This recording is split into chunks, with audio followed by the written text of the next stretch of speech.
Hi, my name is Marie, Grundy Library Collections Librarian, and I'm excited to tell you about We Keep the Dead Close, A Murder at Harvard and Half a Century of Silence by Becky Cooper, published on November 10, 2020.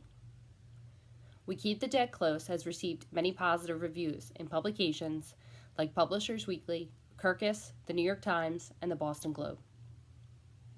In 1969, Harvard was merging with Radcliffe, its female sister school. Counterculture was on the rise, and 23-year-old Jane Britton, an ambitious student in Harvard's anthropology department, was murdered in her Cambridge apartment.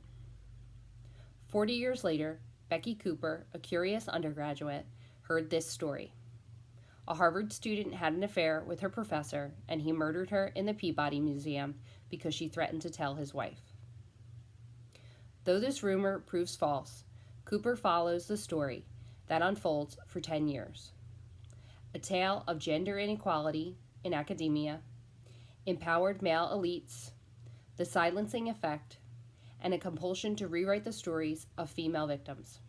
Cooper says, quote, Jane's story functioned as a kind of cautionary tale. Then perhaps it was less about the literal truth of what happened to Jane than it was an allegory about the dangers that faced women in academia, end quote. Part memoir, part murder mystery, We Keep the Dead Close is a heavily researched story of one woman's obsession with finding the truth of another woman's untimely death.